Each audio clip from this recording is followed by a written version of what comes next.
తండ్రి అయిన దేవునికి కృతజ్ఞతాస్తుతులు చెల్లిస్తున్నాను. అలాగనే కూడి వచ్చిన సంఘమునకు యేసుక్రీస్తు నామములో వందనాలు తెలియజేస్తున్నాను. మరొకసారి ఈ రీతిగా దేవుని ఆత్మతోనూ సత్యముతోనూ ఆరాధించుటకు దేవాది దేవుడు మనకు అనుగ్రహించినటువంటి తరుణాన్ని బట్టి దేవుణ్ణి మహిమపరచబద్దులమైన, అలాగనే కొంతమంది ప్రియులైనటువంటి వారు మరలా తిరిగి ఆరోగ్య సంబంధమైనటువంటి సమస్యల నుండి వారు తిరిగి మరలా కోలుకొని మన మధ్యలోనికి రావడం ఇంకా సంతోషం. అందుని బట్టి కూడా నేను సంతోషిస్తున్నాను. ప్రత్యేకంగా వెంకటరావు గారిని బట్టి, మేరీమణి గారిని బట్టి నేను సంతోషిస్తున్నాను. అలాగనే మరి ప్రియ సహోదరుడు నాని చక్కని రీతిలో ప్రభురాత్రి భోజన కార్యక్రమాన్ని జరిగించినందుకు అభినందిస్తున్నాను. వెంకన్న గారు కూడా మన మధ్యలో ఉన్నారు. వెంకన్న గారు, కళావతి గారు, వారిని బట్టి కూడా నేను సంతోషిస్తూ దేవుని మహిమపరుస్తున్నాను. ప్రియులారా, ఉదయకాలము దేవుని యొక్క వాక్యాన్ని ధ్యానం చేసుకున్నటకు ముందుగా చిన్న ప్రార్థన చేసుకుందాం. మమ్మల్ని అతిమికిలుగా ప్రేమించిన మా పరమ తండ్రి, ఘనమైన శ్రేష్టమైన మీ నామమునకు వందనములు చెల్లించుకుంటున్నాం. మీ కుమారుని నామంలో ఈ రీతిగా ప్రార్థన ద్వారా మీ కృపాసింహాసనాన్ని సమీపించుటకు మీరు మాకు అనుగ్రహించినటువంటి ఈ యొక్క తరుణాన్ని బట్టి వందనాలు చెల్లించుకుంటున్నాం. మా దేవ, మా ప్రభువా, ఈ సమయంలో మీ వాక్యమును మేము ధ్యానం చేయనట్టుండగా నన్ను మరుగుపరిచి సంఘమునకు అవసరమైనటువంటి ఆత్మీయ హెచ్చరికలను నా ద్వారా మీరు బయలుపరచమని వేడుకొంచున్నాం. వినగలిగినటువంటి చెవులను, గ్రహించగలిగినటువంటి మనస్సులను మీరు మాకు అనుగ్రహించి మీ వాక్యమును సాత్వికముతో అంగీకరించినటువంటి వారమై వాక్యానుసారముగా నడుచుకొనగలుగుటకు మీ కృపను, మీ సహాయమును మాకు దయచేయమని ఈ మానవులు మా ప్రభువును ప్రియరక్షకుడైన యేసుక్రీస్తు నామములో అడిగి వేడుకొంచున్నాం పరమ తండ్రి, ఆమేన్. సామెతల గ్రంథము 31వ అధ్యాయాన్ని మనం అందరము ఎరిగినటువంటి వారమే. నేను చేతనంటే ఆ యొక్క అధ్యాయము ప్రారంభము అయినటువంటి లెమూయేలునకు తన తల్లి చేస్తున్నటువంటి ఉపదేశాన్ని మనం అక్కడ చదువుతూ ఉంటాం. ప్రత్యేకించి ఆ యొక్క అధ్యాయము 2వ భాగమును మనం చూసినట్లయితే యోగ్యురాలైనటువంటి స్త్రీ లేక ఘనురాలైనటువంటి స్త్రీని గురించి మనం అక్కడ చదువుతుంటాం. చాలా సందర్భాలలో వివాహమునకు సంబంధించినటువంటి వాక్య భాగముల్లో లేక ప్రసంగాంశములలో ఈ యొక్క వాక్య భాగాన్ని చాలా చక్కగా బోధించడం జరుగుతుంటుంది. అనగా భార్యకు ఉండవలసినటువంటి గుణగణాలు లేక భార్య కలిగి ఉండాల్సినటువంటి స్వభావము ఎలాంటిదో, యోగ్యురాలైనటువంటి భార్యగా లేక యోగ్యురాలైనటువంటి స్త్రీగా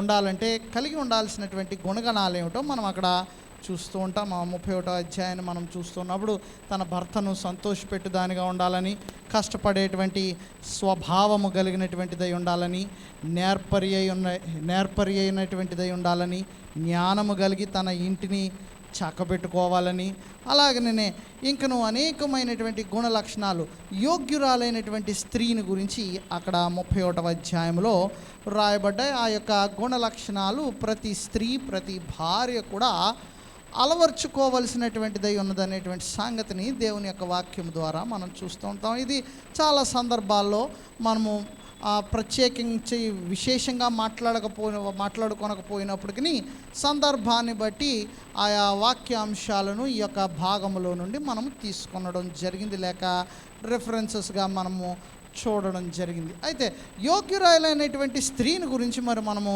చాలా సందర్భాల్లో మాట్లాడుకున్నాం. కానీ బైబిల్ గ్రంథంలో యోగ్యుడైనటువంటి పురుషుని గురించి మనకి ఎక్కడ కనబడదు.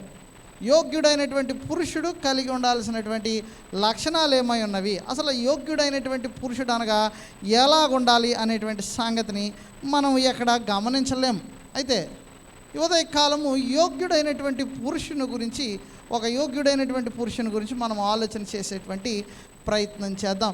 బైబిల్ గ్రంథంలో మనం చూస్తున్నప్పుడు ప్రత్యేకించి పాత నిబంధనలో, క్రొత్త నిబంధనలో అనగా మనకి the perfect role model for every human being is Lord Jesus Christ. ప్రతి మనుషునికి ఒక చక్కటి రోల్ మోడల్గా ఉన్నారు అంటే ప్రభు అయినటువంటి యేసుక్రీస్తు. అయితే భౌతికమైనటువంటి జీవితంలో, కుటుంబ సంబంధమైనటువంటి జీవితంలో, లోకంలో జీవిస్తూ ఉంటుండగా ఒక పురుషునికి ఎవరన్నా ఒక రోల్ మోడల్ ఉండాలి అంటే అది ఎవరై ఉండవచ్చు అనేటువంటి ఆలోచన మనం కలిగి ఉన్నట్లయితే మన యొక్క మనసులు యోబు వైపునకు వెళ్తాయి. యోబు గ్రంథాన్ని మనము ధ్యానం చేసేటువంటి ప్రయత్నం చేద్దాం. యోబును గురించి కొన్ని ప్రాముఖ్యమైనటువంటి మాటలు మనం చూసేటువంటి ప్రయత్నం చేద్దాం. ఉదయకాలం మనం ఎంపిక చేసుకున్నటువంటి పాఠ్యాంశము కూడా అదే. యోబు గ్రంథము 31వ అధ్యాయము 1 వచనము నుండి 40 వచనములు మనం చూసేటువంటి ప్రయత్నం చేద్దాం. ఆ వచన భాగాల్లో ఉన్నటువంటి కొన్ని మాటలను మనం చూసేటువంటి ప్రయత్నం చేద్దాం. యోగ్యుడైనటువంటి పురుషునిగా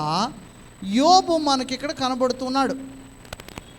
ఎలాగూ కనబడుతూ ఉన్నాడు అంటే 1వ అధ్యాయము 1వ వచనంలో యోబును గురించి చెప్పబడినటువంటి ఒక మాటను బట్టి అతడు యోగ్యుడైనటువంటి పురుషుడిగా మనకు కనబడుతున్నాడు. ఏమది ఆ మాట? ఏమది? యథార్థవంతుడును న్యాయవంతుడును దేవుని యందు భయభక్తులు కలిగి చెడుతనమును అసహించి లేక చెడుతనమును విసర్జించినటువంటి వాడు అనేటువంటి మాట మనకు కనిపిస్తూ ఉంటుంది 1వ అధ్యాయము 1వ వచనంలో. అనగా అతడు కలిగినటువంటి శ్రమలు ఎన్నైనప్పటికీ కూడా అతడు దేవునికి నమ్మకస్తుడుగా ఉన్నట్లుగా మనము యోబును గురించి మనం చూడగలం. 31వ అధ్యాయాన్ని మనం గమనించినట్లయితే యోబు కలిగి ఉన్నటువంటి స్వభావ లక్షణాలను గురించి లేక గుణ లక్షణాలను గురించి మనకిక్కడ యోబు తెలియజేస్తున్నట్లుగా గమనించగలం. ఎందుకంటే తన 3 స్నేహితులు యోబు మీద నేరారోపణ చేశారు. నేరారోపణ చేస్తున్నటువంటి ఆ సమయంలో యోబు తన వైపు నుండి తను చేసినటువంటి కార్యములు లేక తను కలిగి ఉన్నటువంటి వైఖరి, తను జీవించినటువంటి జీవితము ఎలాంటిదో ఈ యొక్క 31వ అధ్యాయంలో ఈ 40 వచనాల్లోనూ తెలియజేస్తున్నాడు. కాబట్టి ఒక మనుష్యుడు లేక ఒక పురుషుడు నీతిమంతుడై యథార్థవంతుడై జీవించాలంటే అతడు కలిగి ఉండాల్సినటువంటి గుణాలేమిటి? ఒకడు యోగ్యుడైనటువంటి వానిగా పిలువబడాలంటే అతడు కలిగి ఉండాల్సినటువంటి స్వభావ లక్షణాలు ఏమిటో ఈ ఉదయకాలం మనము చూసేటువంటి ప్రయత్నం చేద్దాం. మొట్టమొదటిగా యోబు గ్రంథము 31వ అధ్యాయం మనం ఎంపిక చేసుకున్నటువంటి పాఠ్యాంశము మొదటి 4 వచనములు మనం చూద్దాం. ఆ మొదటి 4 వచనముల ద్వారా మనం నేర్చుకొనదగినటువంటి పాఠములు ఏమిటి? 31వ అధ్యాయము మొదటి 4 వచనములు నేను చదువుతున్నాను.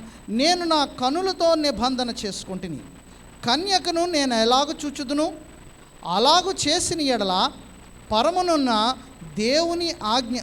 దేవుని ఆజ్ఞ ఏమగును? ఉన్నత స్థలమునున్న సర్వశక్తిని స్వాస్థ్యమేమగును?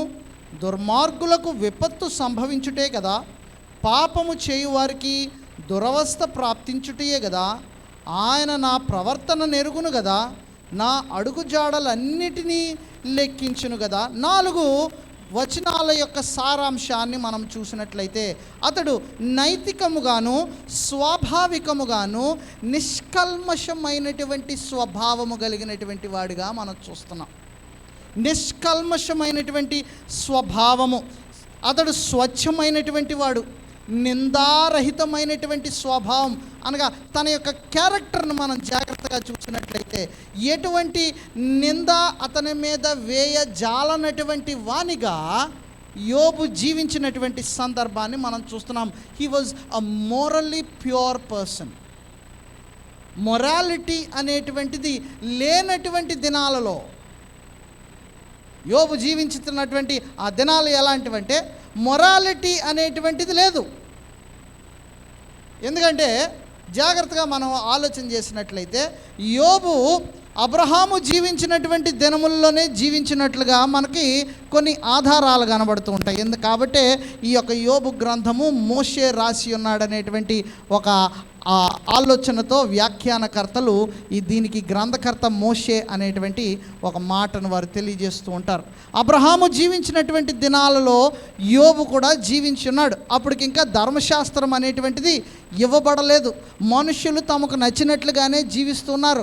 మొరాలిటీ అనేటువంటిది లేనటువంటి దినాలలో, నైతిక విలువలు లేనటువంటి దినాలలో యోబు జీవించినప్పటికీ ఎలాగూ జీవించాడంటే అతడు నైతికముగాను స్వాభావికముగాను నిష్కల్మషుడై యథార్థవంతుడై జీవించినట్లుగా దేవుని యొక్క వాక్యము తెలియజేస్తుంది. He lived a sinless life in a sinful world. పాపముతో నిండినటువంటి ఆ యొక్క పరిస్థితులలో పాపము చేయనటువంటి వానిగా యోబు జీవించాడు. ఇది గొప్ప పాఠం మనకి. క్రైస్తవులుగా మనం నేర్చుకోవలసినటువంటి ఒక గొప్ప పాఠం. ప్రత్యేకించి ఈరోజు పురుషులను మాత్రమే ఉద్దేశించి మాట్లాడటం లేదు, కానీ ఇది అందరికీ అవసరమైనటువంటిదే. ఇక్కడ అంటున్నాడు చూడండి, 31వ వచనాన్ని మనం గమనించిన 31వ అధ్యాయము 3వ వచనమును మనం గమనించినట్లయితే, మొదటి వచనం, నేను కన్నులతో నిబంధన చేసుకుంటుని. తన కన్నులతో కూడా పాపము చేయకుండా తను ఏం చేసుకున్నాడంటే ఒక నిబంధన చేసుకున్నాడు. కన్యకను నేను ఎలాగో చూచుదును, నేను ఎలా చూస్తాను, నేను పాపముతో నిండినటువంటి ఆలోచనలతో నేను ఒక కన్యకను నేను చూడను. ఎందుకంటే అలాగూ చూడకుండా, అటువంటి ఆలోచన కూడా నా మనస్సులోనికి రాకుండా కన్యకను చూసినప్పటికీ కూడా నేను యథార్థవంతమైనటువంటి ఆలోచనలు కలిగి ఉండేవానిగానే ఉండులాగున నా కన్నులతో నేను నిబంధన చేసుకున్నానని తెలియజేస్తూ అంటున్నాడు. అలాగు చేసిన ఎడల పరమునున్న దేవుని ఆజ్ఞ ఏమగును? సీనాయి పర్వతం వరకు కూడా, ధర్మశాస్త్రం ఇవ్వబడేటువంటి సమయం వరకు కూడా నీ పొరుగువాని భార్యను నీవు ఆశించరాదు అనేటువంటి సంగతి ఆ దినాలలో తెలియనటువంటి పరిస్థితి. నీ పొరుగువానికి సంబంధించినటువంటి ఏదైనప్పటికీ కూడా నీవు దాన్ని ఆశించకూడదు అని ప్రత్యేకంగా దేవుడు తెలియజేశాడంటే దాని అర్థం ఏమిటంటే ఇంతకుముందు ఎరగనటువంటి స్థితి. కాబట్టి ధర్మశాస్త్రం ఎవరికి ఇవ్వబడింది అంటే, తిమోతికి రాసినటువంటి పత్రిక ఒకసారి వెళ్దాం చూడండి. తిమోతికి రాసినటువంటి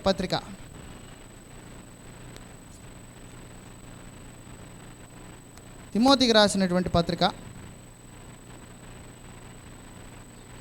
రెండవ పత్రిక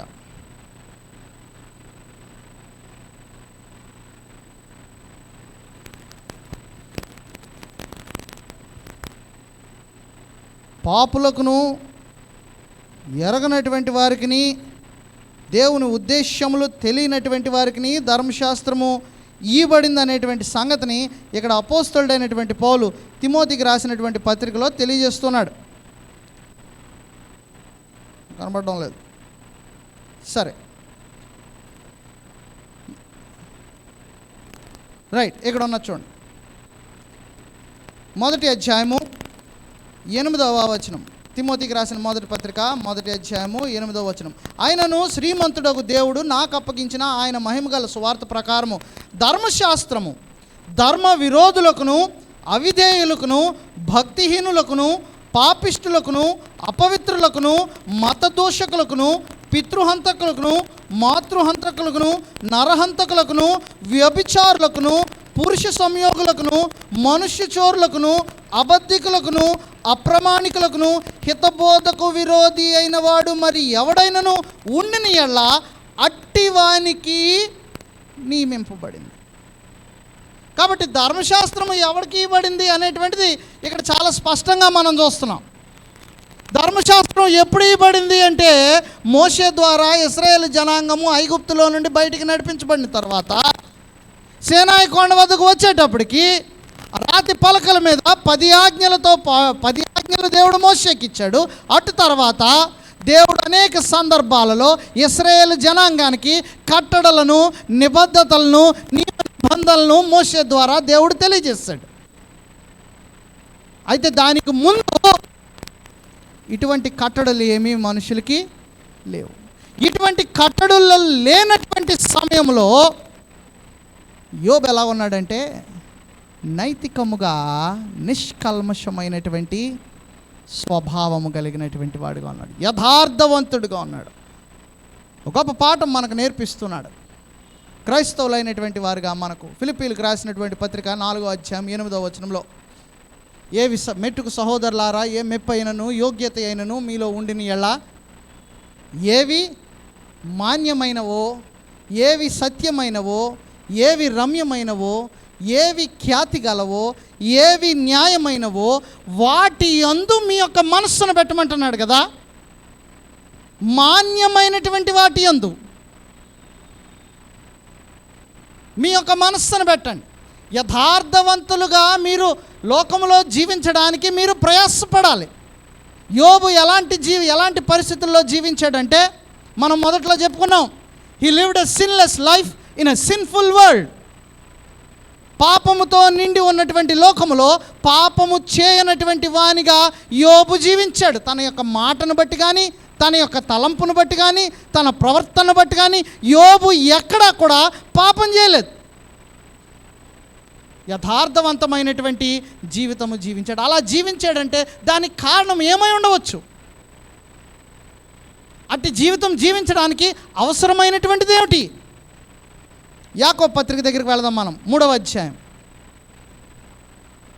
యాకోబు పత్రిక 3వ అధ్యాయము 17వ వచనం. అయితే పైనుండి వచ్చు జ్ఞానము మొట్టమొదట పవిత్రమైనది, తరువాత సమాధానకరమైనది, మృదువైనది, సులభముగా లోబడినది, కనికరముతోనూ మంచి ఫలముతోనూ నిండుకొనినది, పక్షపాతమైనను వేషధారణ అయినను లేనిది అయ్యున్నది అంటున్నాడు. అనగా ఎలాగ జీవించగలిగాడంటే he applied the wisdom from above which is pure. పైనుండి వచ్చే జ్ఞానం యొక్క స్వభావాన్ని ఇక్కడ చెప్తున్నాడు కదా, అది ఎలాంటిది అంటున్నాడు? మృదువైనది, సమాధానకరమైనది, సులభముగా లోబడినటువంటిది అని ఇక్కడ తెలియజేస్తున్నాడు కదా. ఆ యొక్క జ్ఞానాన్ని యోబు తన యొక్క జీవిత కాలములో ఉపయోగించుకున్నాడు. పైనుండి వచ్చే జ్ఞానాన్ని అతడు వినియోగించుకున్నాడు. కాబట్టి యోబును గురించి చెప్పబడినటువంటి మాట ఏమిటి? యథార్థవంతుడును. రెండో మాట కనబడుతుంది, ఏమిటది? న్యాయవంతుడు. He was able to discern between good and evil. మేలు కీడుల మధ్య ఉన్నటువంటి వ్యత్యాసాన్ని ఎరిగినటువంటి వాడు. కనుకనే నైతికపరమైనటువంటి జీవితము స్వచ్ఛమైనదిగా అతడు జీవించగలిగాడు. తనను తాను యథార్థవంతుడుగా, నిందారహితుడుగా ఉంచుకున్నాడు. మరొక మాట చెప్పాలంటే పవిత్రునిగా ఉంచుకున్నాడు. తిమోతికి రాసినటువంటి మొదటి పత్రిక 5వ అధ్యాయము 22వ వచనం. తిమోతికి రాసినటువంటి మొదటి పత్రిక 5వ అధ్యాయము 22వ వచనంలో అంటున్నాడు, చూడండి. త్వరపడి ఎవని మీదను హస్త నిక్షేపణ చేయకము, పరుల పాపములో పాలివాడవై ఉండకము, నీవు పవిత్రుడుగా ఉండునట్లు చూచుకొనుము. తనను తాను ఎలా ఉంచుకున్నాడంటే యోబు పవిత్రునిగా ఉంచుకున్నాడు. యోగ్యుడైనటువంటి పురుషునిగా ఈ దినాన్న యోబును గురించి మనం ఆలోచన చేస్తున్నప్పుడు, తాను జీవించినటువంటి జీవిత విధానాన్ని మనం చూస్తున్నప్పుడు, యథార్థవంతుడుగా, నైతికముగా, న్యాయవంతుడుగా అతడు జీవించాడంటే దానికి మరొక కారణం ఏమిటంటే తాను పవిత్రుడుగా జీవించాడు. ఎందుచేత? తీతుకు రాసినటువంటి పత్రిక 1వ అధ్యాయము 15వ వచనంలో అక్కడ అపోస్తులుడైనటువంటి పౌలు తెలియజేస్తున్నాడు కదా, పవిత్రులకు అన్నీయు పవిత్రములే. ఎప్పుడైతే ఒకడు పవిత్రమైనటువంటి జీవితమును జీవించడానికి ప్రయత్నం చేస్తాడో, పవిత్రమైనటువంటి వాటిని మీదే తన యొక్క దృష్టిని పెట్టుకొనడానికి అతడు ఇష్టపడతాడు. కాబట్టి పౌలు తెలియజేస్తున్నాడు, పవిత్రులకు అన్నీయు పవిత్రములే. Is a morally pure person. నైతికముగా ఒక చక్కటి నిందారహితమైనటువంటి యథార్థమైనటువంటి జీవితము జీవించాడు. దేవుణ్ణి ఎరిగినటువంటి వాడు కాబట్టి, దేవుడు పరిశుద్ధుడై ఉన్నాడనేటువంటి సంగతిని ఎరిగినటువంటి వాడు కాబట్టి తన్ను తాను కూడా పరిశుద్ధునిగా లేక పవిత్రునిగా యోబు ఉంచుకున్నట్లుగా మనం చూస్తున్నాం. యోహాను రాసినటువంటి మొదటి పత్రిక 3వ అధ్యాయము 3వ వచనాన్ని మనం చూసినట్లయితే, ఆయన యందు ఈ నిరీక్షణ పెట్టుకున్న ప్రతివాడును ఆయన పవిత్రుడై ఉన్నట్టుగా తన్ను పవిత్రునిగా చేసుకొనును. ఆయన పవిత్రుడై ఉన్నట్లుగా తన్ను పవిత్రునిగా చేసుకున్నాను. నేటి దినాన మనం జ్ఞాపకం ఉంచుకోవలసినటువంటి విషయం, మోరల్లీ ప్యూర్ యాటిట్యూడ్, నైతికముగా నిష్కల్మషమైనటువంటి స్వభావం ఒక పురుషునికి ఉండాల్సినటువంటి లక్షణం. అది నైతికముగా, నిందారహితుడుగా, యథార్థవంతుడుగా ఉండవలసినటువంటి వాడై ఉన్నాడు.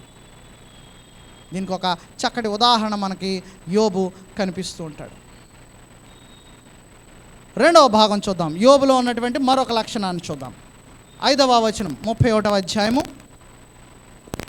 5వ వచనము నుండి 8వ వచనములు మనం చూసినట్లయితే, అన్ని విషయములలోనూ యథార్థుడైనటువంటి వానిగా యోబు కనబడుతున్నాడు. He is characterised by justice in all things. అన్ని విషయాలలోనూ చూద్దాం. చూడండి ఏ ఏ విషయాలలో. 5 నుండి 8 వచనాలు. అబద్ధికుడునై నేను తిరుగులాడిన ఎడల, మోసము చేయుటకై నా కాలు త్వరపడిన ఎడల, నేను యథార్థుడనై ఉన్నానని దేవుడు తెలుసుకొనున్నట్లు న్యాయమైన త్రాసులో ఆయన నన్ను తూచునుగాక. నేను త్రోవ విడిచి నడిచిన ఎడల, నా మనస్సు నా కన్నులను అనుసరించిన సంచరించిన ఎడల, మాలిన్యమయమైనను నా చేతులకు తగిన ఎడల, నేను విత్తిన దానిని వేరొకడు భుజించునుగాక, నేను నాటినది పెరికివేయబడునుగాక. ఎంత చక్కగా చెప్తున్నాను, ఎంత ధైర్యంగా చెప్తున్నాడు ఇక్కడ ఈ మాటలను. నేను అబద్ధికుడినై నేను తిరుగులాడిని ఎడల, నేను అబద్ధికునిగా ఉన్నట్లయితే, మోసం చేసేటువంటి వానిగా ఉన్నట్లయితే, దేవుని యొక్క త్రాసులో నా యొక్క భవిష్యత్తు ఉంటుంది. దేవునికి తెలుస్తుంది కదా, న్యాయమైనటువంటి త్రాసులో ఆయన నన్ను తూస్తాడనేటువంటి సంగతిని నేను ఎరిగినటువంటి వాడిని కదా. కాబట్టి నేను ఒకవేళ అలాంటిది ఏదైనా చేసినట్లయితే, నేను భూమి మీద చేసినటువంటి ఏ పని కూడా మిగలకుండా దేవుడు పీకివేయును కాక. అంటే ఎంత యథార్థవంతమైనటువంటి జీవితం జీవించాడో ఒకసారి ఆలోచన చేయండి. మాలిన్యమేమైనను నా చేతులకు తగిలిన ఎడల అంటున్నాడు. చూడండి, అంటే ఎంత యథార్థంగా జీవించుంటాడు. నేటి దినాల్లో మనం జీవిస్తున్నటువంటి సమాజంలో చేతులతో నోటితో చేయనటువంటివి కొన్ని చేతులతో చేయాల్సి వస్తుంది. ఆలోచనలతో చేయలేనటువంటివి కొన్ని మాటలతో చేయాల్సి వస్తుంది. పరిస్థితులను బట్టి మనుషులు రకరకాలుగా తమ యొక్క కార్యములను చక్కబెట్టుకొనడానికో, లేదంటే మరి యొక్క పనిపాట్లను చేయడానికో మనుషులు అనేకమైనటువంటి రీతులలో మలినమైనటువంటి కార్యములు చేయవలసినటువంటి వారే ఉన్నారనేటువంటి ఆలోచన వారు కలిగి ఉన్నారు. కానీ యోబు అట్టి జీవితం జీవించలేదు. యోబు యథార్థమైనటువంటి వానిగా ఉన్నాడు. చూడండి, చాలా ప్రత్యేకమైనటువంటి మనుషుల గురించే ఈ 2 మాటలు ఉపయోగించబడ్డాయి. యథార్థవంతుడు, న్యాయవంతుడు అని. అది కేవలం యోబు గురించే ఉపయోగించబడింది. మరి కొంతమంది బైబిల్లో మనకు కనబడతారు. అబ్రహాము కనబడతాడు, నోవాహు కనబడతాడు, క్రొత్త నిబంధనలో యోసేపు కనబడతాడు. వీరి గురించి ఉపయోగించినటువంటి మాటలు మనం చూద్దాం. మొట్టమొదటిగా నోవాహును గురించి చూద్దాం. చూడండి, ఆదికాండము 6వ అధ్యాయం. ఆదికాండము 6వ అధ్యాయం 9వ వచనం. నోవహు నీతిపరుడును తన తరములో నిందారహితుడనై ఉండెను. నోవహు దేవునితో నడిచినవాడు. నీతిపరుడును, నిందారహితుడును. నోవహును గురించి ఉపయోగించినటువంటి మాట. ఆదికాండము 18వ అధ్యాయం 19వ వచనాన్ని చూద్దాం. 18వ అధ్యాయము 19వ వచనం.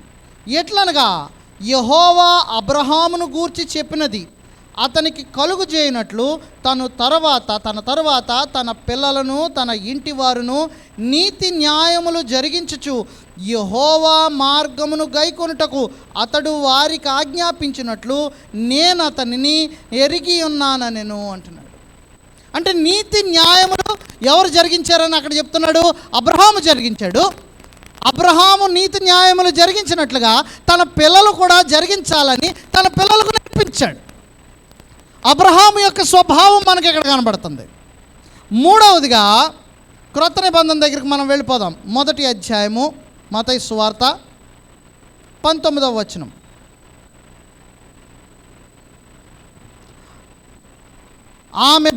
ఆమె భర్త అయిన, అనగా మరియ భర్త అయిన యోసేపు నీతిమంతుడై ఉండి ఆమెను అవమానపరచనలక రహస్యముగా ఆమెను విడనాడ ఉద్దేశించను. 4 మోడల్స్గా నలుగురు మనుషులు మనకి ఇక్కడ కనబడుతున్నారు. నోవహు కనబడుతున్నాడు, అబ్రహాం కనబడుతున్నాడు, యోసేపు కనబడుతున్నాడు. ఇదనాన మనం ధ్యానం చేస్తున్నటువంటి యోబు కనబడుతున్నాడు. అయితే ఒక గొప్ప తేడా ఏమిటంటే, వీరందరూ ఆలోచనలను బట్టి కొన్ని సందర్భాల్లో దేవునికి విరోధంగా పనులు చేస్తారు. ఎందుకు? యోసేపు గురించి చూసినట్లయితే తాను ప్రధానం చేసుకున్నటువంటి స్త్రీని, అనగా ప్రధానమనగా వివాహం అయినట్లే ఆల్మోస్ట్, ఆ స్త్రీని విడనాడాలనేటువంటి ఆలోచన కలిగి ఉన్నాడు అతను. That it self is a sin. అది పాపము. అబ్రహాము తన భార్య అయినటువంటి శారాను తన సహోదరిగా చెప్పుకున్నాడు, అది పాపమే. నోవహు దేవుని యొక్క గొప్ప రక్షణను చూసిన తర్వాత కూడా తన ద్రాక్షారసం తాగి మద్యముతో మత్తుతో నిండినటువంటి వాడే దిగంబరిగా అతడు పడుకున్నాడు. అది కూడా దేవునికి విరోధమైనటువంటి కార్యమే. అయితే యోబును మనం చూద్దాం ఒకసారి. యోబు గ్రంథము 1వ అధ్యాయము 22వ వచనం. యోబు గ్రంథము 1వ అధ్యాయము 22వ వచనం. ఈ సంగతులలో ఏ విషయమందును యోబు ఏ పాపమును చేయలేదు, దేవుడు అన్యాయము చేసనని చెప్పలేదు. తన కుమారులు చనిపోయారు, కుమార్తెలు చనిపోయారు, గొడ్లు చనిపోయినాయి, పశువులు చనిపోయినాయి. చివరి తను సంపాదించుకున్నటువంటి ఆస్తి పోయింది, ఆరోగ్యం పోయింది. అయినప్పటికీ కూడా ఏ విషయమందును యోబు పాపము చేయలేదు. అన్ని విషయాలలోనూ యథార్థవంతుడుగా ఉన్నాడు. ఏంటి దేవుడు ఎలా చేసాడని కూడా చెప్పలేదు. చివరికి తన భార్య వచ్చన్నది, ఏమన్నది? నీవు దేవుణ్ణి శపించి నీ ప్రాణమును విడిచిపెట్టి. చూద్దాం, చూడండి 2వ అధ్యాయం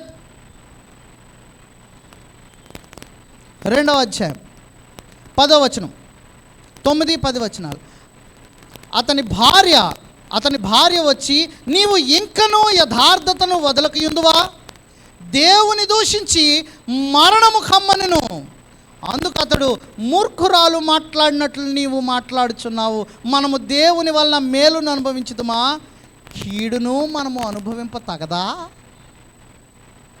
దేవుని వల్ల మనం మేలు అనుభవించాలా, కీడు అనుభవించకూడదా అని చెప్తూ అంటున్నాడు. చూడండి, ఈ సంగతులలో ఏ విషయమందును యోబు నోటి మాటతో ఏం చేయలేదు, నోటి మాటతో నైనను పాపము యథార్థవంతుడుగా ఉన్నాడు. The importance of being truthful, righteous. యోబు యొక్క జీవితం నుండి నేర్చుకొనదగినటువంటి పాఠం. నేటి దినాల్లో చాలా సులువుగా మనం మాటలు విడిచిపెట్టేస్తాం, సులువుగా అబద్ధాలు ఆడేస్తాం, సులువుగా ఏదన్నా చేయగలం. సాతానుడు అంటున్నాడు కదా ఇక్కడ యోబు గ్రంథంలోనే, చర్మమును కాపాడుకొనుటకు మనుష్యుడు ఏమైనను చేయును కదా. తన చర్మాన్ని కాపాడుకొనడానికి, తన యొక్క శరీరాన్ని కాపాడుకొనడానికి మనుష్యుడు ఏమన్నా చేస్తాడు. అయితే యోబు అలా జీవించాడా? లేదు. Is a man worthy of emulation. ఒక గొప్ప తగినటువంటి ఒక పురుషునిగా యోబును మనం ఇక్కడ చూస్తున్నాం. దేవుడు మనుష్యుని యొద్ద నుండి ఏదైతే కోరుకుంటున్నాడో దానిని యోబు జరిగించాడు. మీకా గ్రంథం దగ్గరికి వెళదాం, చూడండి ఒకసారి. మీకా గ్రంథము 6వ అధ్యాయము 8వ వచనం. దేవుడు మనుష్యుని నుంచి ఏం కోరుకుంటున్నాడంట? 6వ అధ్యాయము 8వ వచనం. మనుష్యుడా, ఏది ఉత్తమమో అది నీకు తెలియజేయబడి ఉన్నది. న్యాయముగా నడుచుకొనుటయు, కనికరమును ప్రేమించుటయు, దేన మనస్సు కలిగి నీ దేవుని ఎదుట ప్రవర్తించుటయు ఇంతే గదా యెహోవా నిన్ను అడుగుచున్నాడు. నీ దగ్గర నుండి దేవుడు ఏం కోరుకుంటున్నాడో దేవుడు నీకు స్పష్టంగా తెలియజేశాడు. అందులో మొట్టమొదటిది ఏమిటంటే నీవు న్యాయంగా నడుచుకోవాలి. న్యాయంగా నడుచుకోవాలి. ప్రభుత్వ ఉద్యోగులు క్రైస్తవులైనటువంటి వారు కూడా బల్ల క్రింద చేతులు పెట్టేటువంటి వారు అనేక మంది ఉన్నారు. వారి వల్ల దేవుని నామమునకు అవమానం. ఎందుకంటే మనుష్యుడు ఎలాగూ నడుచుకోవాలో దేవుడు స్పష్టంగా తెలియజేశాడు. ఏమంటున్నాడు? ఏది ఉత్తమమో నీకు తెలియజేయబడి ఉన్నది, ఏది మంచిదో నీకు తెలియజేయబడి ఉన్నది అని చెప్తూ అంటున్నాడు. న్యాయముగా నడుచుకొనుట, కనికరమును ప్రేమించుట, దేన మనస్సు కలిగి దేవుని ఎదుట ప్రవర్తించుట. This is what God expects. This is what God expects. దేవుడు మన యొద్ద నుండి కోరేటువంటిది, కోరుకునేటువంటిది ఇదే. న్యాయమైనటువంటి స్వభావం కలిగి ఉంటున్నామా మనం? పురుషులైనటువంటి వారు తాము చేస్తున్నటువంటి ఉద్యోగాల్లో కానీ, పనిపాట్లలో కానీ, ఇతర పనుల్లో కానీ న్యాయమైనటువంటి కార్యములు వారు చేయగలుగుతున్నారా? తన యొక్క కుటుంబమును గూర్చి, తన బిడ్డలను గూర్చి ఆలోచన కలిగినటువంటి వారై వారు చేస్తున్నటువంటి క్రియలను బట్టి దేవుడు న్యాయమైనటువంటి త్రాసులో దేవుడు కొలవబోతున్నాడు అనేటువంటి సంగతిని గుర్తించి అటు రీతిగా వారు క్రియలను జరిగించగలుగుతున్నారా? జరిగించాలనేటువంటిది దేవుని యొక్క ఉద్దేశం. అటు రీతిగా నడవాలనేటువంటిది దేవుని యొక్క ఉద్దేశం. కాబట్టి యోబు జీవితము మనకి ఇక్కడ చాలా స్పష్టంగా కనబడుతుంది. రోమీయులకు రాసినటువంటి పత్రిక 1వ అధ్యాయం 17వ వచనంలో పౌలు తెలియజేస్తున్నాడు కదా, నీతిమంతుడు విశ్వాసం మూలముగా జీవించు. నీతిమంతుడు విశ్వాసం మూలముగా జీవిస్తాడు. అలాగను జీవించాడు కాబట్టే యోబు యోగ్యుడైనటువంటి మనుష్యునిగా మనం ఇక్కడ, యోగ్యుడైనటువంటి పురుషునిగా మనం చూస్తున్నాం. 3వ లక్షణాన్ని మనం చూద్దాం. యోబు దగ్గర నుండి మనం నేర్చుకొనదగినటువంటి 3వ పాఠం. మరలా 31వ అధ్యాయం దగ్గరికి వెళ్ళిపోదాం. 9 నుండి 12 వచనాలు. నేను హృదయమున పరస్త్రీని మోహించిన ఎడల, నా పొరుగువాని ద్వారమున నేను పొంచి ఉన్న ఎడల, నా భార్య వేరొకని తిరగలి విసురునుగాక, ఇతరులు ఆమెను కూడుదురుగాక. అది దుష్కమ కార్యము, అది న్యాయాధిపతుల చేత శిక్ష నొందదగిన నేరము, అది నాశన కోపము వరకు దహించు అగ్నిహోత్రము, అది నా ఆదాయమంతయు నిర్మూలము చేయును. వివాహము పవిత్రమైనటువంటిదిగా ఎంచినటువంటి వాడై మంచి భర్తగా ఉండడానికి యోబు ప్రయాసపడ్డాడు. వివాహం అనేటువంటి దాన్ని పవిత్రంగా ఎంచాడు. ఏప్రిల్కి రాసినటువంటి పత్రిక 13వ అధ్యాయము 4వ వచనంలో గ్రంథకర్త తెలియజేస్తున్నాడు, వ్యభిచారులకు దేవుడు, వేశ్యాసంగులకును దేవుడు ఏం చేస్తాడంటున్నాడంటే తీర్పు తీరుస్తాడంటున్నాడు. వ్యభిచారులకును వేశ్యాసంగులకును దేవుడు ఏం చేస్తున్నాడు? తీర్పు తీరుస్తున్నాడు. అనగా వివాహం యొక్క పవిత్రతను పాడు చేసేటువంటి వారు, ఎరగనటువంటి వారిని బట్టి దేవుడు చాలా కఠినమైనటువంటి రీతిలో దేవుడు తీర్పు తీర్చనై ఉన్నాడు. ఇక్కడ అంటున్నాడు, అందుకని ఇతర స్త్రీను నేను మోహించిన ఎడల, ఆమెతో నేను పాపం చేసిన ఎడల, అట్లా మోహించిన ఎడల నా భార్య వేరొకరి ఇంటిలో తిరగలి తిప్పునుగాక, అంటే వేరొకరి ఇంట్లో దాసిగా పని చేయునుగాక. ఒక మంచి భర్తకు ఉండాల్సినటువంటి ప్రతి గుణాన్ని యోబు కలిగి ఉన్నాడు.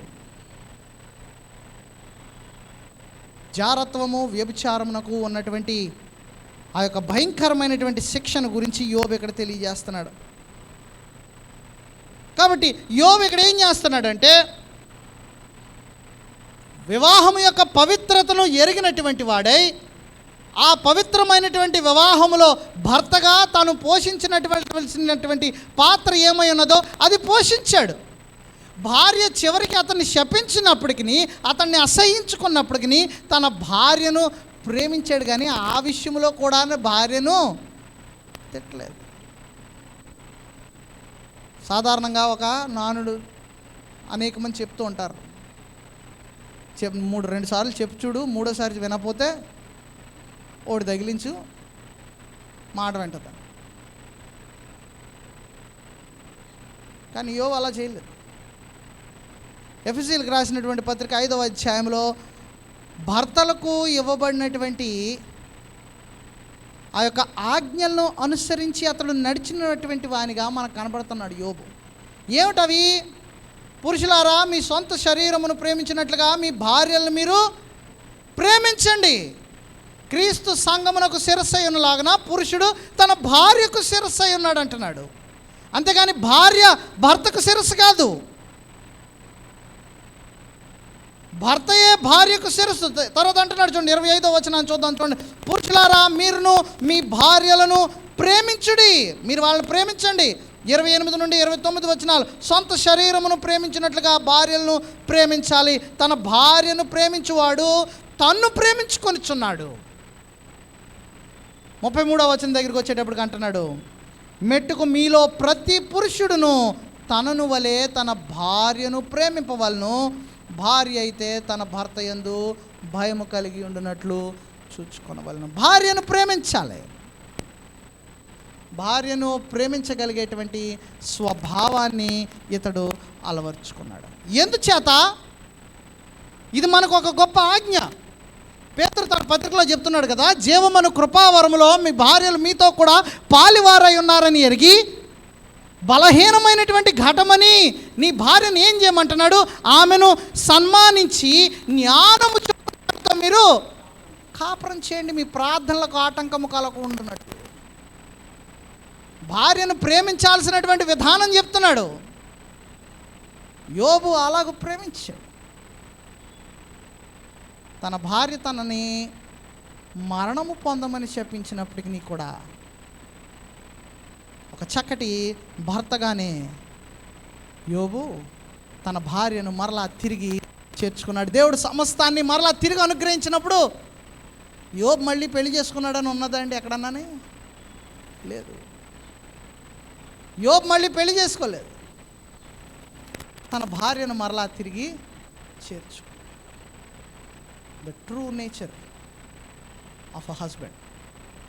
భార్యను ప్రేమించగలిగినటువంటి స్వభావము కలిగినటువంటి వాడై ఉంటాడు. యోగ్యుడైనటువంటి పురుషుడు, వివాహం యొక్క పవిత్రతను ఎరిగినటువంటి వాడై తన భార్యను ప్రేమించేటువంటి వాడై ఉంటాడు. అది పురుషులు తెలుసుకొనవలసినటువంటి ఒక గొప్ప సంగతి. If you want to be a man worthy of emulation, know the sanctity of marriage and know how to love your wife. నీ భార్యని ఎలా ప్రేమించాలో నువ్వు తెలుసుకో. ఎలా ప్రేమించాలంటే దేవుని యొక్క వాక్యం స్పష్టంగా తెలియజేస్తుంది.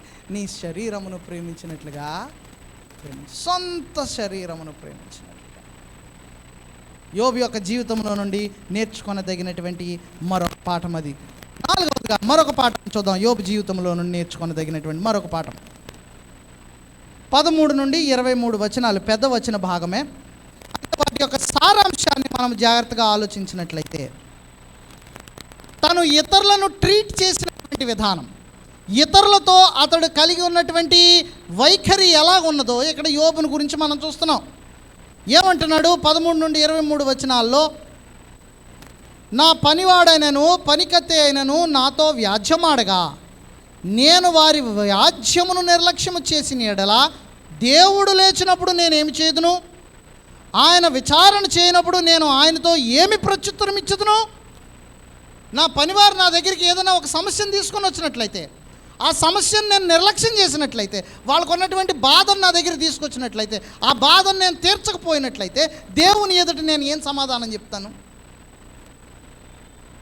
నేను ఎలాంటి సమాధానం చెప్తాను? ఇంకా అంటున్నాడు చూడండి, గర్భమున నన్ను పుట్టించిన వాడు వారిని కూడా పుట్టింపలేదా? ఎంత ఈక్వాలిటీ గురించి మాట్లాడుతున్నాడు ఇక్కడ. తన పనివారితోనూ అతడు కలిగి ఉన్నటువంటి ఈక్వాలిటీ, ఎంత చక్కగా సమానత్వాన్ని గురించి మాట్లాడుతూ అంటున్నాడు.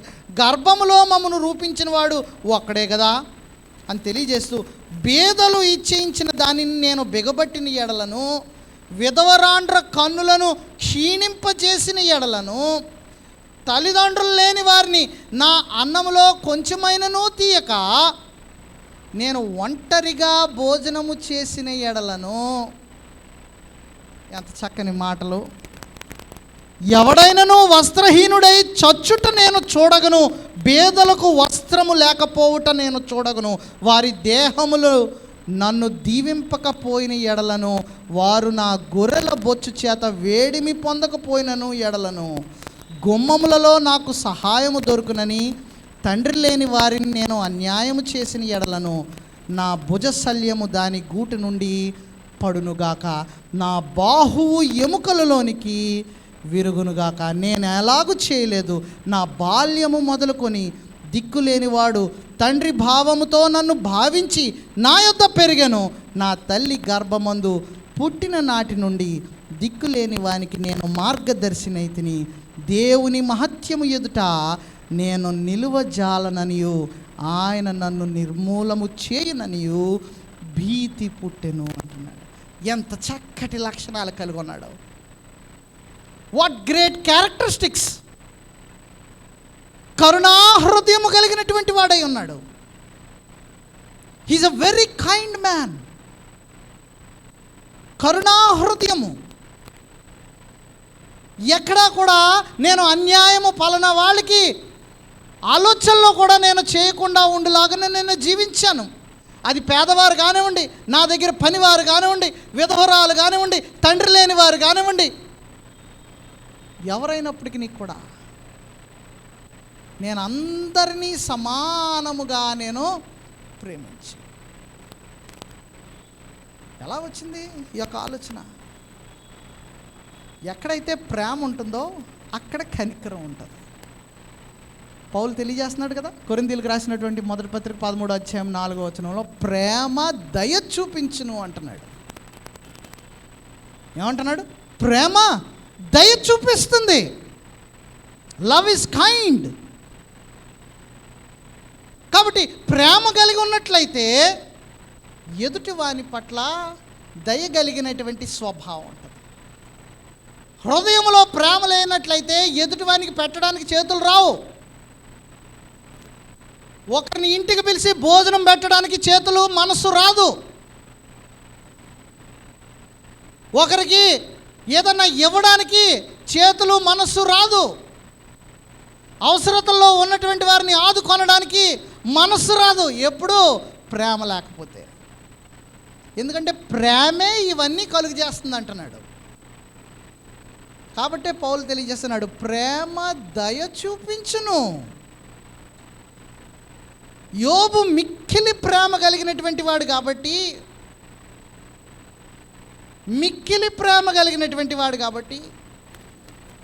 అందరినీ ప్రేమించాడు. ఎంతమందిని ప్రేమించాడు చూడండి ఇక్కడ. ఎంతమందిని ప్రేమించాడు? మొట్టమొదటిగా తన పనివారిని ప్రేమించాడు. 2 బేదలను ప్రేమించాడు. బేదలు ఇచ్చేయించిన దానిని నేను బిగబట్టిన ఎడల, నేను వెనక లాగిపెట్టినట్లయితే, విధవరాండ్ర కన్నులు క్షీణింపజేసిన ఎడల, తల్లిదండ్రులు లేని వారికి అన్నం పెట్టకపోతే, నేను ఒంటరిగా ఉండి నేను వాళ్ళకి అన్నం పెట్టకుండా నేను భోజనం చేసినట్లయితే, ఎవరన్నా దిగంబరుడై ఉంటే, వస్త్రహీనుడై ఉంటే వాడికి నేను వస్త్రం ఇవ్వకపోతే, నా గుమ్మములో నాకు సహాయము దొరుకునని ఎవడన్నా నా దగ్గరికి వస్తే వాడికి సహాయం చేయకపోతే, తండ్రి లేనటువంటి వారికి నేను అండగా నిలవబడకపోతే, ఇదంతా నాకుండి ఉపయోగం ఏమిటి? ఇదంతా నాకుండి ఉపయోగం లేదు. ఇదంతా వ్యర్థమే. This is all useless. కాబట్టి యోబు తెలియజేస్తున్నాడు ఇక్కడ, కరుణాహృదయము కలిగినటువంటి వాడు, యోగ్యుడైనటువంటి పురుషుడికి ఉండాల్సినటువంటి లక్షణం అది. కనికరము కలిగినటువంటి హృదయం, a heart full of compassion. కనికర స్వభావము కలిగినటువంటి వాడై ఉండాలి. ఎఫెసీయులకు రాసినటువంటి పత్రిక 4వ అధ్యాయం 32వ వచనాన్ని చూద్దాం. ఎఫెసీయులకు రాసినటువంటి పత్రిక 4వ అధ్యాయం 32వ వచనం. ఒకని ఎడల ఒకడు దయ కలిగి కరుణాహృదయులై క్రీస్తునందు దేవుడు మిమ్మును క్షమించిన ప్రకారము మీరును ఒకరినొకరు క్షమించుడు. ఒకరి ఎడల ఒకరు ఎలా ఉండమంటున్నాడు? కరుణాహృదయులై, కరుణాహృదయులై ఉండండి. Be kind to all. ఇది యోబు యొక్క జీవితంలో నుండి మనం నేర్చుకొనదగినటువంటి పాఠం. Be kind. అది మాటలో కానీ క్రియలో కానీ. మాట ఉండి క్రియ లేకపోతే దానివల్ల ఉపయోగం లేదు. దానికన్నా క్రియ ఉండి మాట లేకపోవడమే మంచిదేమో. ఎందుకంటే ఇంగ్లీష్లో సామెత ఉంది కదా, యాక్షన్ స్పీక్ లౌడర్ దాన్ వర్డ్స్. మాటల కన్నా చేతలు గొప్పవి. యోబు క్రియల ద్వారా తన యొక్క కనికరాన్ని తెలియజేశాడు. తర్వాత 5వ చూద్దాం. 5వ లక్షణం మనం చూద్దాం. మరలా 31 దగ్గరికి వెళ్ళిపోదాం మనం. 31వ అధ్యాయం యోబు గ్రంథం 24 నుండి 28 వచనాలు. సువర్ణము నాకు ఆధారం అనుకుని ఎళ్లను, నా ఆశ్రయము నీవే అని మేలిమి బంగారముతో నేను చెప్పిన ఎడలను, నా ఆస్తి గొప్పదని కానీ నా చేతికి విస్తారము సొత్తు దొరికినని కానీ నేను సంతోషించిన ఎడలను, సూర్యుడు ప్రకాశించినప్పుడు నేను అతనే కానీ, చంద్రుడు మిక్కిలి కాంతి కలిగి నడుచుచుండగా అతనినే కానీ చూచి నా హృదయము రహస్యముగా ప్రేరేపింపబడి వారి తట్టు చూచి నా నోరు ముద్దు పెట్టిన ఎడలను పరమనున్న దేవుని దృష్టికి నేను వేషధారి నగుదును అంటున్నాడు. అదియు న్యాయాధిపతుల చేత శిక్ష నొందదగినంత నేరమగును నేను ద్వేషించిన. 28వ వచనం. అదియు న్యాయాధిపతుల చేత శిక్ష నొందదగిన నేరమగును. అంటే వ్యర్థంగా దేన్ని ప్రేమించలేదు, వ్యర్థంగా దేన్ని ఆరాధించలేదు. ఆరాధించడం అంటే మనం అనుకుంటాం భక్తి భావాన్ని కనుపరచడమే ఆరాధన అనుకుంటాం. కాదు. అనేక సందర్భాల్లో మనం మాట్లాడుకున్నాం. మన జీవితాలలో దేవుని కంటే దేనికైతే ఎక్కువ ప్రాధాన్యత ఇస్తున్నామో దానిని మనం ఆరాధించినట్లు వారమే. అది ఉద్యోగం కావచ్చు, వ్యాపారం కావచ్చు, ధనం కావచ్చు, వస్తువు కావచ్చు, మరొకటి కావచ్చు. యోబు దగ్గర నుండి మనం చూసినట్లయితే he was not a false worshipper. వ్యర్థముగా దేన్ని ఆరాధించలేదు. ప్రత్యేకంగా ధనాన్ని, తను ధనవంతుడే, అంతేగాని అలాగని చెప్పి ధనాన్ని ఇంకా సమకూర్చుకోవడానికి యోబు ప్రయత్నం చేయలేదు.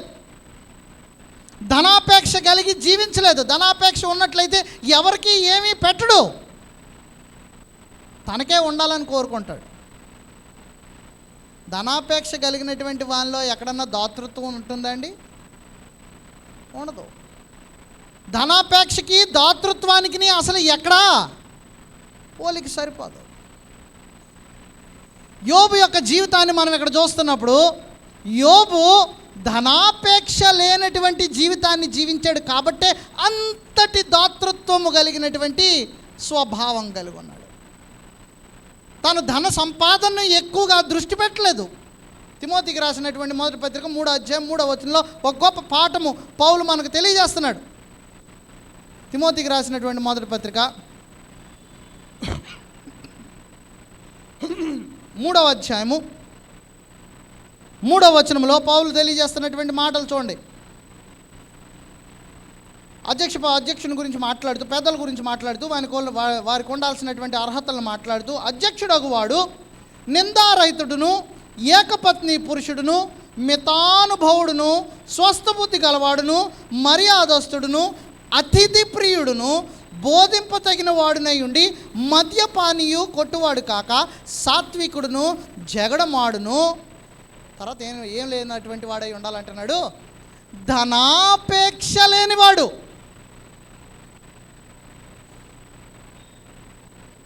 ధనాపేక్ష లేనివాడు. ధనాపేక్ష లేకపోవడం అంటే ఏంటో తెలుసా? మొదటి శతాబ్దపు క్రైస్తవులు వారి యొక్క మాదిరి ఏమిటది? తమకు కలిగినదంతయు అమ్మి అక్కరలో ఉన్నటువంటి వారికి పంచి, తనకు కలిగినటువంటి దాన్ని అంతటిని కూడా అవసరతలలో ఉన్నటువంటి వారిని ఆదుకొనడానికి ఉపయోగించేటువంటి వాడు. యోబు అలాంటి వైఖరి కలిగి ఉన్నాడు. 6వ అధ్యాయం 10వ వచనం చూద్దాం, చూడండి. ఇదే తిమోతి పత్రిక 6వ అధ్యాయం 10వ వచనం. ఎందుకనగా ధనాపేక్ష సమస్తమైన కీడులకు మూలము, కొందరు దానిని ఆశించి విశ్వాసము నుండి తొలగిపోయి నానా బాధలతో తమ్మును ఆమె ఏం చేసుకున్నారంటున్నాడంటే పొడుచుకున్నారు.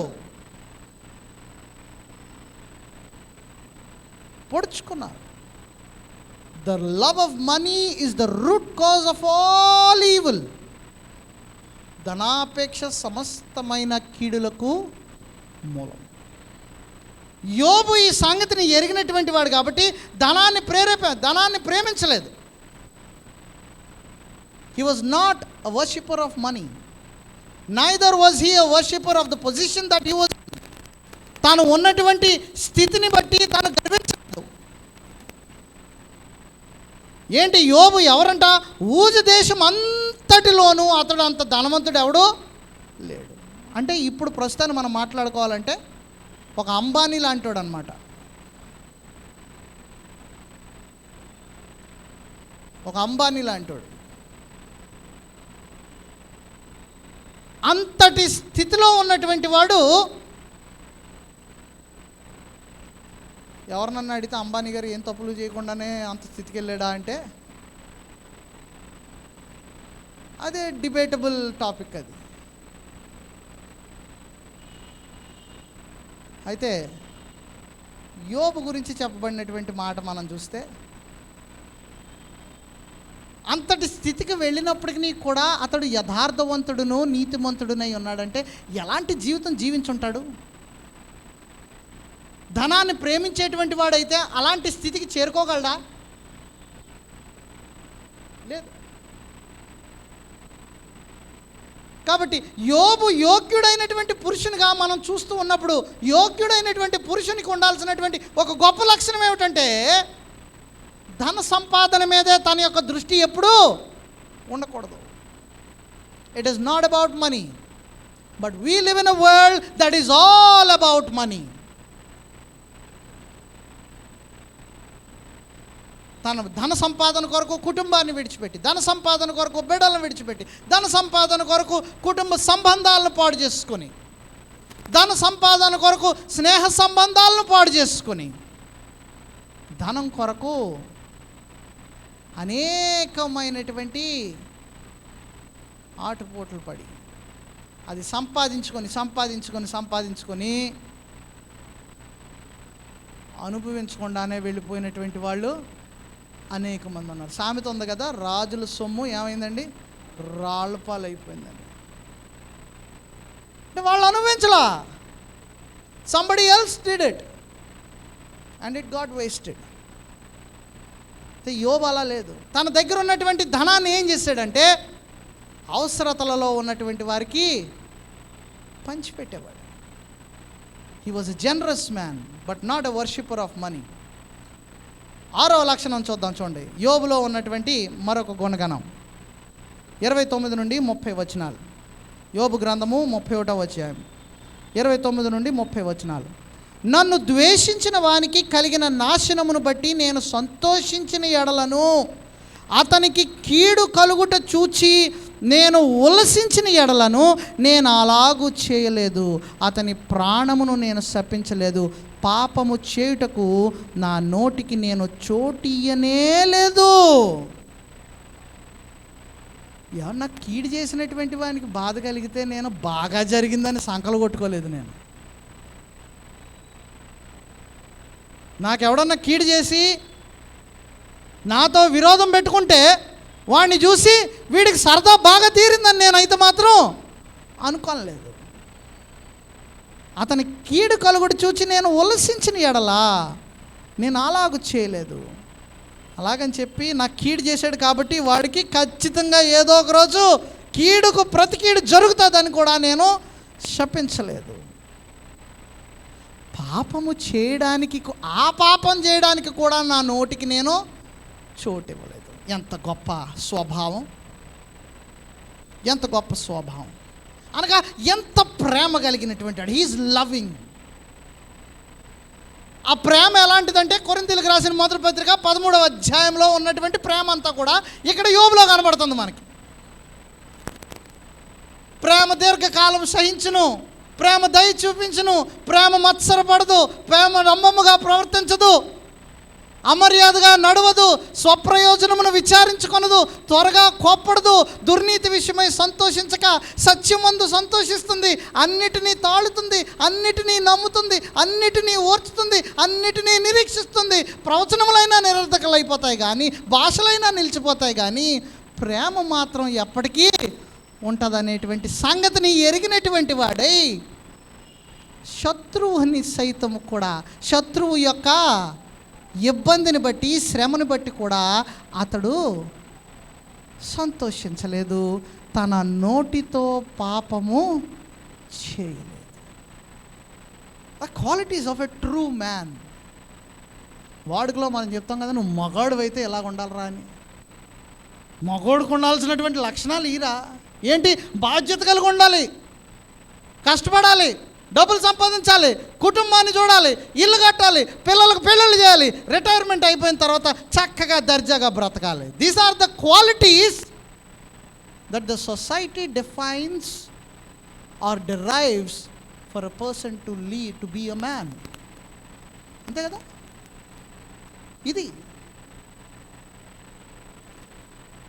ఇవి లక్షణాలు. కానీ దేవుని దృష్టిలో ఇవి కాదు. దేవుని దృష్టిలో ఇక్కడ యోబు జీవించినటువంటి జీవితమే యోగ్యుడైనటువంటి పురుషునికి ఉండేటువంటి లక్షణాలు. యోగ్యుడైనటువంటి పురుషునికి ఉండేటువంటి లక్షణాలు ఇవే.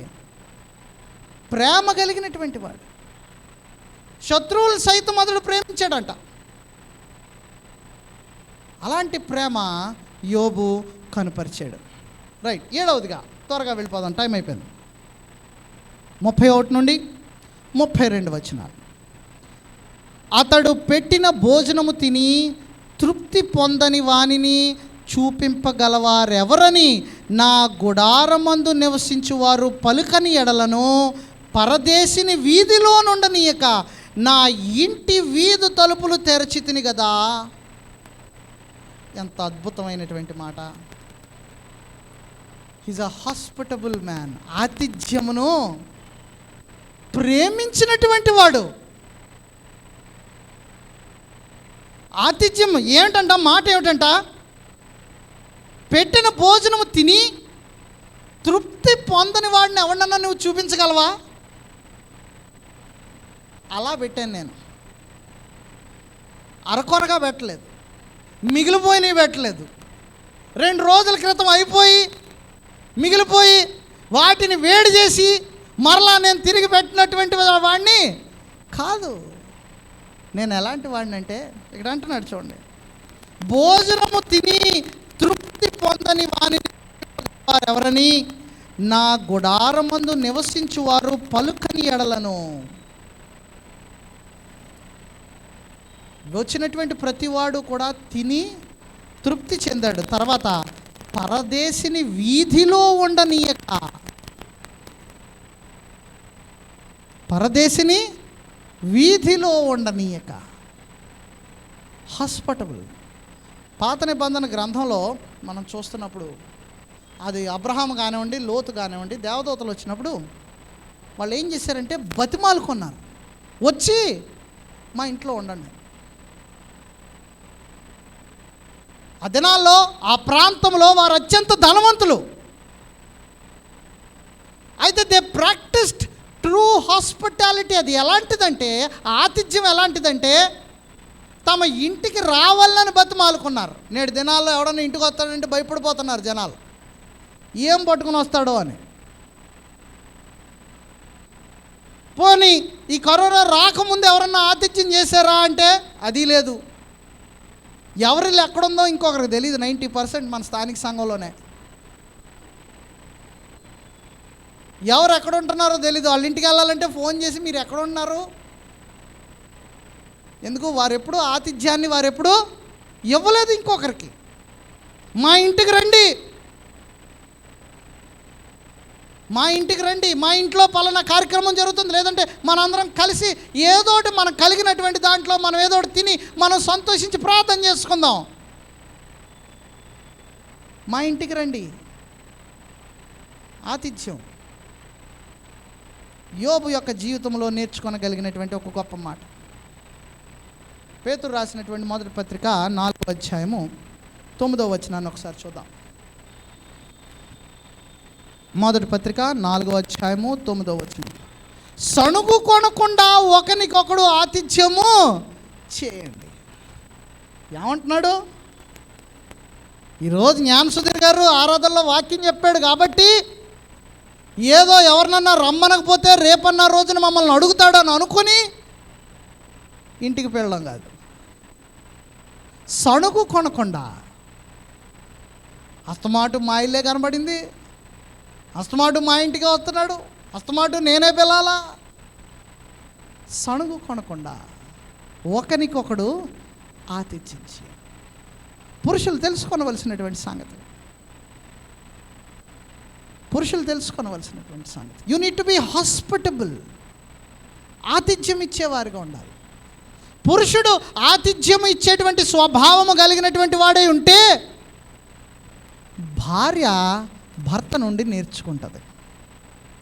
ఒకవేళ నేర్చుకోకపోతే యోబు ఇందాక అన్నాడు చూడండి, తన యొక్క భార్యను ఏమన్నాడు? మూర్ఖురాలు అన్నాడు కదా.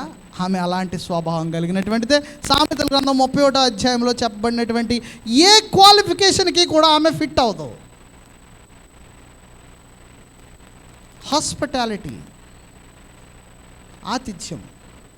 ఇక్కడ అంటున్నాడు చూడండి, సనుగు కొనకుండా ఒకనికి ఒకడు ఆతిథ్యము చేడి. హెబ్రీయులకు రాసిన పత్రిక 13వ అధ్యాయము 2వ వచనం. ఆతిథ్యము చేయ మరొకటి కొందరు ఎరుకకయే దేవదూతలకు ఆతిథ్యము చేశారంటున్నాడు. ఆతిథ్యం చేయడం మర్చిపోవద్దు. ఎందుకంటే కొందరు ఎరుకకి దేవదూతలకు ఆతిథ్యం చేశారు కదా. యోబు ఈ యొక్క లక్షణం కలిగి ఉన్నాడు, ఆతిథ్యం. కాబట్టి ఇక్కడ చెప్తున్నాడు చూడండి, ఎంత చక్కని మాట చెప్తున్నాడు. పరదేశిని వీధిలో ఉండనీయక నా ఇంటి వీధి తలుపులు తెరిచి తిని కదా. వీధిలో నిలబెట్టలేదు నేను. నా ఇంటికి భోజనానికి వచ్చినటువంటి వాడిని, ఉన్నటువంటి వాడు తృప్తి పొంది తినేలాగునే నేను చేశాను, కానీ అరకొర భోజనం పెట్టలేదు. నాకు మిగిలిపోవాలని నేను భోజనం పెట్టలేదు. నాకంటే వచ్చినటువంటి వాడు ముఖ్యమైన వాడని ఎంచి నేను భోజనం పెట్టాను. ఆతిథ్యము ఇచ్చుటి యందు ఒక గొప్ప మాదిరిని యోబు కనుపరిచాడు. కనుకనే యోగ్యమైనటువంటి పురుషునిగా యోబును మనం చూస్తున్నాం. ఎనిమిదవదిగా 33 నుండి 37 వచనాలు. ఆదాము చేసినట్లు నా దోషములను దాచిపెట్టుకొని మహాసమూహమునకు భయపడియు కుటుంబముల తిరస్కారమునకు జడిసియు నేను మౌనముగా నుండి ద్వారము దాటి బయలు వెళ్ళక రొమ్ములో నా పాపమును కప్పుకొని ఎడల పరమునున్న దేవుని దృష్టికి నేను వేషధారినవుదును. నా మనవి వినుటకై నాకొకడు ఉండవలనని నేను ఎంతో కోరుచున్నాను. ఇదిగో నా చేవురాలు గురుతు, ఇదిగో నా ప్రతివాది రాసిన ఫిర్యాదు. సర్వశక్తుడు నాకు ఉత్తరం ఇచ్చునుగాక. నిశ్చయముగా నేను నా భుజము మీద దానిని వేసుకుందును, నాకు కిరీటముగా ధరించుకొందును. నా అడుగుల లెక్క ఆయనకు తెలియజేసేదను. రాజువలే నేను ఆయన యొద్దకు వెళ్ళుదును. తన మార్గములు కార్యములు కూడా he did them with utmost sincerity. చాలా నిబద్ధతతో జీవించాడు. నిబద్ధత కలిగినటువంటి జీవితం. ఇంత నిబద్ధత ఇంకెక్కడా కనబడదు మనకి. తనలో రెండవ ఆలోచన లేదు, ద్వంద్వ వైఖరి లేదు. He was never sailing on two boats. He didn't have one foot on one boat and another foot in another one. చాలా క్లారిటీతో ఉన్నాడు, చాలా చక్కగానే. చూడండి, యాకోబు రాసినటువంటి పత్రిక 1వ అధ్యాయము 6 నుండి 8 వచనాలు ఒకసారి మనం చూసినట్లయితే, యాకోబు రాసిన పత్రిక 1వ అధ్యాయము 6 నుండి 8 వచనాలు. అయితే అతడు ఏమాత్రము సందేహింపక విశ్వాసముతో అడగవలను. సందేహించువాడు గాలి చేత రేపబడి ఎగిరిపడు సముద్ర తరంగమును పోలియుండును. అట్టి మనుష్యుడు ఏమై ఉంటాడంటున్నాడు? ద్విమనస్కుడై తన సమస్త మార్గముల యందు అస్థిరుడు గనుక ప్రభువు వలన తనకేమైనను దొరుకునని తలంచుకొనరాదు. యోబు అస్థిరుడు కాదు, ద్విమనస్కుడు కాదు, క్లారిటీ ఆఫ్ థాట్ ఉన్నటువంటి వాడు. దేవునికి ఏది అంగీకారమో అది ఎరిగినటువంటి వాడు. కాబట్టి తన మార్గములన్నీ కూడా చాలా నిబద్ధతతో యోబు జీవించాడు. అనగా దేవుడు ఏం ఆశిస్తున్నాడో ఎరిగినటువంటి వాడు. దీనికి మనకు ఎలా తెలుస్తుందండి? ఆ మాట మనకు ఎలా తెలుస్తుంది? దేవుడు ఏం ఆశిస్తున్నాడో ఎరిగినటువంటి వాడని మీరు ఎలా చెప్పగలుగుతున్నారు? అప్పటికి ఇంకా గ్రంథస్థం చేయబడలేదు కదా, అప్పటికేమీ గ్రంథం లేదు కదా, మీరు ఎలా చేస్తున్నారు? మత్తయి సువార్త 5వ అధ్యాయం 8వ వచనం మనకు చాలా స్పష్టమైనటువంటి జవాబు. కొండ మీద ప్రసంగంలో యేసు ప్రభు చెప్పినటువంటి మాట, హృదయ శుద్ధి గలవారు దేవునిని చూచెదరు. హృదయ శుద్ధి కలిగినటువంటి వారు దేవుని చూస్తారు. దేవుని వారి యొద్ద నుండి ఆశించేటువంటి దాన్ని ఎరిగినటువంటి వారై ఉంటారు. యోబు అలాగన జీవించాడు. ఎందుకంటే హృదయములో నిండినటువంటిదే నోరు మాట్లాడుతుంది అనేటువంటి సంగతిని యోబు కూడా ఎరిగినటువంటి వాడు. హృదయం నిష్కల్మషంగా ఉంటే మాట కూడా నిష్కల్మషంగానే ఉంటుంది. హృదయము కుళ్ళుతోనూ అసూయతోనూ క్రోధముతోనూ మత్సరముతోనూ ద్వేషముతోనూ నిండి ఉన్నట్లయితే మాటలు కూడా అలాగే ఉంటాయి. వాడుకు మాట అంటాం కదా, పొల్ల విరుపుడు మాటలని. మాటలు కూడా అలాగే ఉంటాయి. యోబు యొక్క హృదయాన్ని మనం చూసినట్లయితే తన మార్గములు, తన కార్యములను యోబు ఎలా చేశాడంటే నిబద్ధతతో చేశాడు. హి did it with utmost sincerity. రెండవ ఆలోచన లేదు, దేవునికి ఇవ్వడంలో రెండో ఆలోచన లేదు, దేవుని సేవించడంలో రెండో ఆలోచన లేదు, దేవుని ఎదుట యథార్థవంతుడిగా జీవించడంలో రెండవ ఆలోచన లేదు, మనుషుల్ని ప్రేమించడంలో రెండవ ఆలోచన లేదు, మనుషులకి ఇవ్వడంలో రెండో ఆలోచన లేదు, మనుషులను చేర్చుకొనడంలో రెండో ఆలోచన లేదు. హి డిడ్ ఎవ్రీథింగ్ విత్ సిన్సియారిటీ. కాబట్టి అంటున్నాడు, మీరు చేయునదంతయు ప్రేమతో చేయండి. ఆ యొక్క గొప్ప గుణగణాన్ని యోబు అలవాటు చేసుకున్నాడు. చివరిగా 38 నుండి 40 వచనాలు, 2 వచనాలు మనకు మిగిలి ఉన్నాయి. 31వ అధ్యాయంలో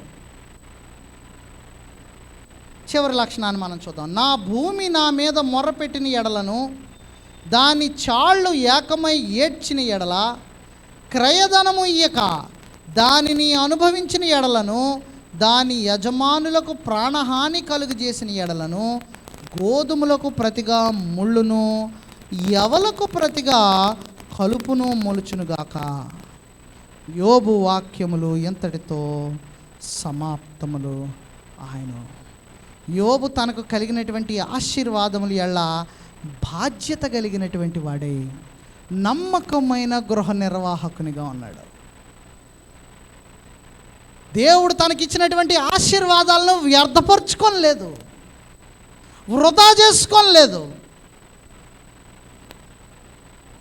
వాటి వల్ల బాధ్యత కలిగి ఉన్నాడు. ఈ ఆశీర్వాదాలు నాకు లభించాయి, నేను వీటిని బట్టి నేను నమ్మకంగా నేను ఉండాలి. అన్యుల వలె దేవునికి కృతజ్ఞతాస్తుతులు చెల్లించడం అతడు మర్చిపోలేదు. దేవునికి కృతజ్ఞతాస్తుతులు చెల్లించడం మర్చిపోయినటువంటి వాడు దౌర్భాగ్యుడు. దేవునికి కృతజ్ఞతాస్తుతులు చెల్లింపనటువంటి వారు దేవునికి అసహ్యులు. కృతజ్ఞతను మనం చాలా చిన్నగా చూస్తాం. మనం ఏదో కవర్లో 100 రూపాయలు పెట్టి వేసేస్తే కృతజ్ఞత అయిపోయిందని అనుకుంటాం. యెహోవా నాకు చేసిన కార్యములకు నేను ఏమి చెల్లింతును అని కీర్తనకారుడు అంటూ, ఆయన జనులందరి ఎదుట నేను వాటిని తెలియజేస్తానంటున్నాడు. There are ways to express gratitude.